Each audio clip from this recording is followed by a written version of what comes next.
Greetings, accounting students. Let's start with the basics. What do we actually mean by depreciation? Depreciation is defined as the allocation of the cost of an asset over its useful life. Let's explore a bit further what we mean by cost of the asset.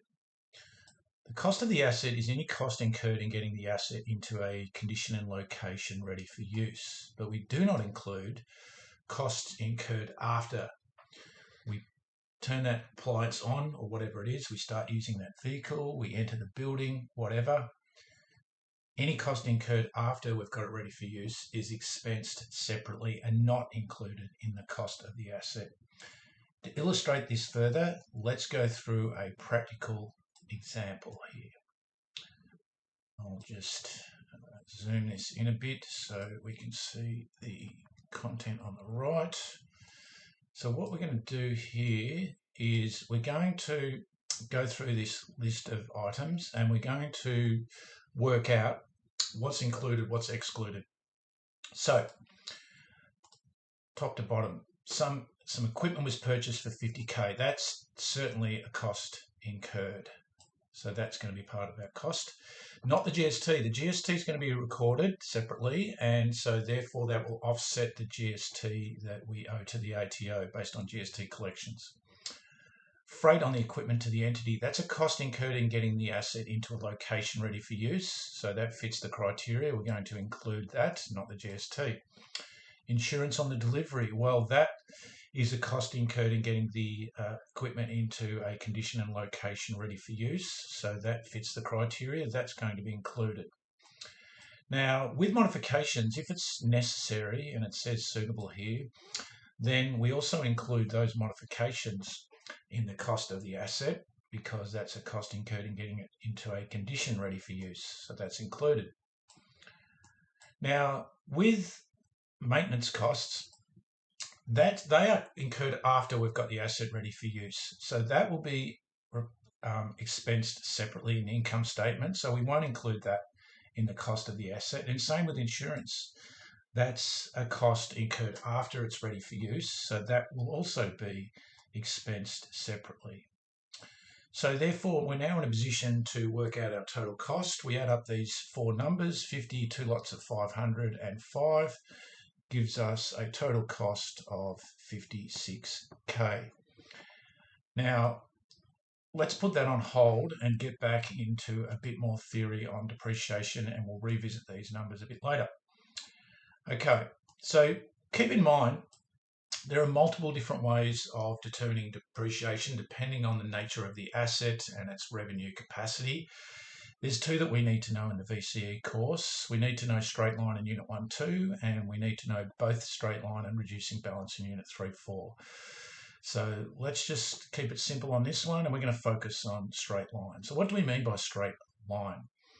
So straight line is an assumption that the asset will contribute equally in terms of its revenue earning capacity over its useful life, and thus we're going to basically split the cost of the asset and have it even over each year of its useful life. So this brings into play the formula for straight line. Cost minus salvage value, aka residual value, that's our numerator, over useful life. We've already talked about what we mean by the cost of an asset. Let's focus on these other two, starting with salvage value, which we more commonly know as residual. So residual value is an estimation of the worth of the asset at the end of its useful life. So therefore, when we get to the end of the useful life and we put that asset on eBay or Gumtree, then that's the value that we should get for it if our estimations have been accurate and the market is behaving accordingly. Now, useful life is also an estimation. That is basically an estimation of the number of years that the asset will be controlled by the business in a revenue earning capacity. Keep in mind that NCAs vary greatly in their useful lives. Like computer hardware will generally have a short useful life because it becomes obsolete fairly quickly, maybe only be a couple of years. Vehicles, they can have a useful life for around a decade or so. A building will have a useful life of 50 to 100 years. So therefore, that's going to impact the amount of depreciation each year. But you won't need to worry about that. That will be determined in the question scenarios. You'll be told the useful life. Okay, let's go back to our calculations now that we've unpacked those three components. So now we're in a position to be able to determine the depreciation for a full year. So we worked out before that our cost was 56K. So let's just slot that in here. Oops. Okay, so I've got my cost 56, which I worked out before. So using our straight line formula, my cost 56 minus my RV, which is 16, and then I divide that by 4 years.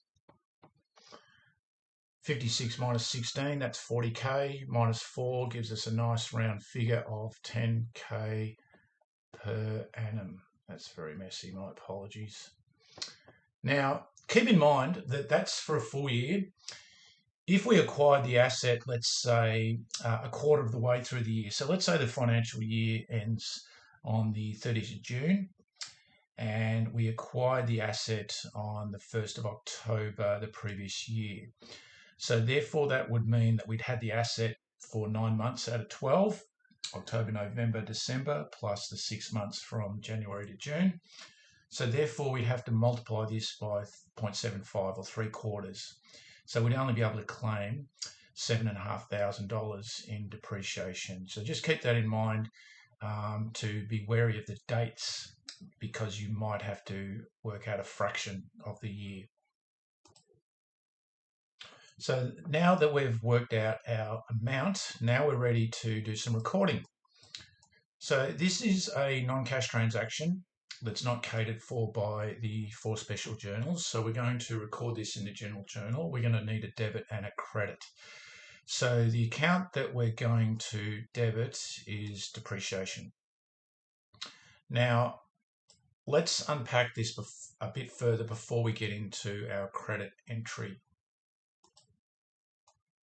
So according to the accrual-based assumption, we record expenses when they're incurred. In this case, there's been a partial consumption of the asset for the first year out of 4 of its useful life.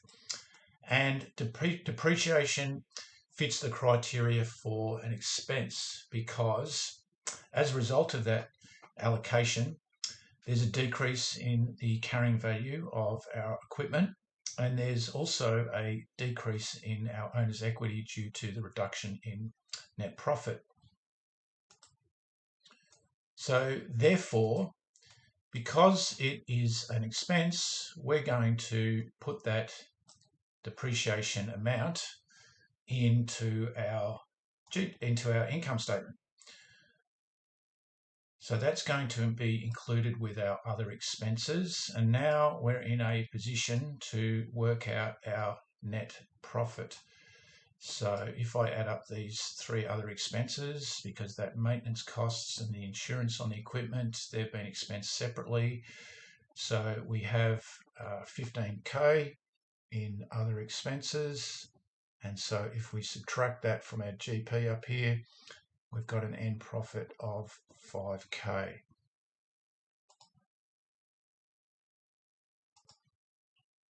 Back to the general journal. So now we need a credit entry for our depreciation adjustment. So we create an account called accumulated depreciation. I haven't fitted this very well in terms of my formatting, but that is a credit entry.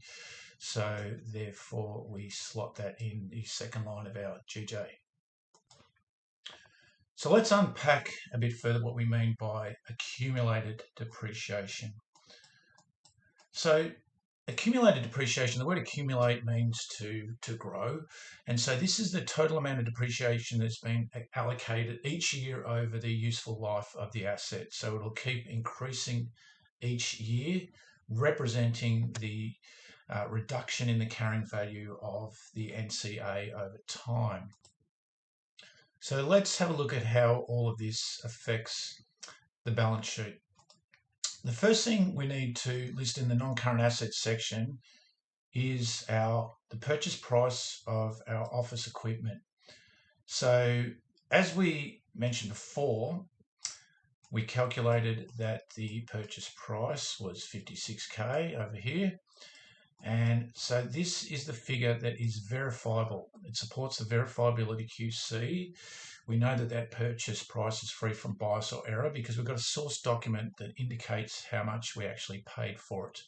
So that's where we start with our balance sheet in terms of representing depreciable assets.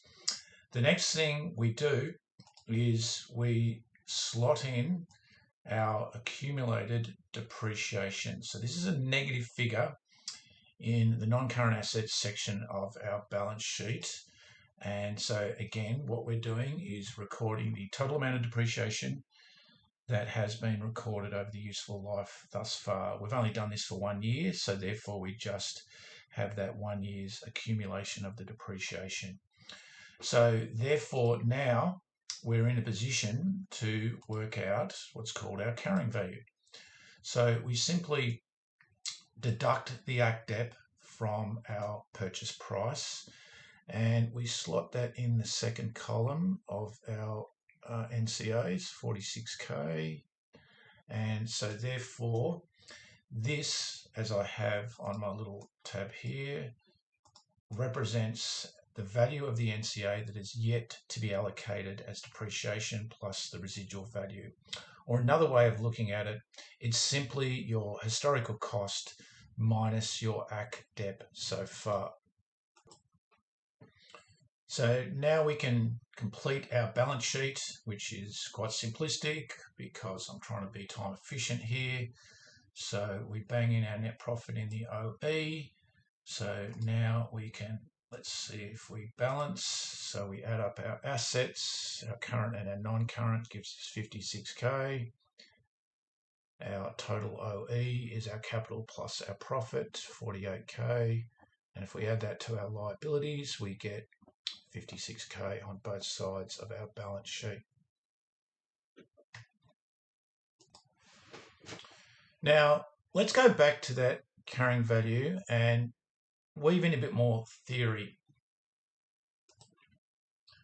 The reporting of the carrying value of that equipment supports the relevance qualitative characteristic because what we're doing is we're enabling the users of reports to make informed decisions about the value of the resources of the entity. And that $46,000 carrying value is more relevant to the users after year 1 of the useful life of that asset than the $56,000 purchase price. Now, if we relate this back to the faithful representation QC, which states that we need to avoid making estimations in our calculations. Well, in this case, if we ignored the depreciation and just went with that historical cost of 56k, then the value of our resources, our assets in the balance sheet would be less well faithfully represented in terms of their current value.